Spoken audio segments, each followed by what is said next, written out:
لە ماوەی چەند ڕۆژی ڕابردووە دیارەیەکێک لە فستیڤالە هەرە جوان و دیارەکان کەویش فستیڤالێکی فۆتۆگرافی بوو بۆ کۆمەڵێک لە فۆتۆگرافەرانی کورد لە هەر چوار پارچەی کوردستان کرایەوە لەم فستیڤالە و یاخود لەم پێشانگایە دەرفەت بوو بۆ ئەوەی کە بەشێک لە فۆتۆگرافەرە دیارەکان بتوانن کاریەکانی خۆیان کە دەربارەی سروشت و هەروەها ژن کە لە ڕێی فۆتۆوە توانیویانە بینەخشێنن و لە چاوی کامێرەکانیانەوە توانیویانە کە گزارش لەو بابەتانە بکەن لە نێو پێشانگایەکە دەرفەت بوو کە کارەکانیان نمایش بکەن و پێشانگاکەش تاوەکو ئێستا بینەرێکی زۆر باشی هەیە و کاردانەوەکی زۆر باشی لە نێو خەڵکە هەبوو.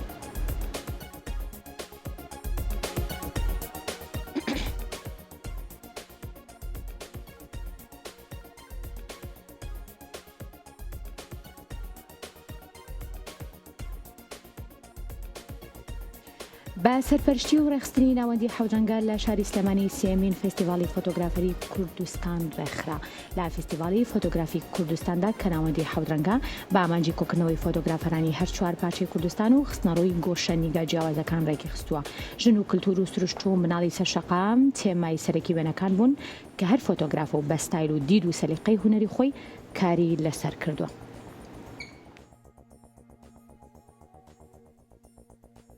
وێنەکەی من زیاتر لە بواری سروشتە چکە خۆم هەر زیاتر لە بواری سروشتا کارەکەم بە وێنەیەک بەشداریم کردووە دەستخۆشی لە ناوەندی حەوڕەنگەکەم بۆ ئەم کارانە ئەمە 3-4 ساڵە لەسەر فستیڤالی فۆتۆگرافیەگرێ ئەکاتەوە بەڕاستی دەستخۆشیان لێکن چکە لەو ڕۆ هونەری فۆتۆگرافی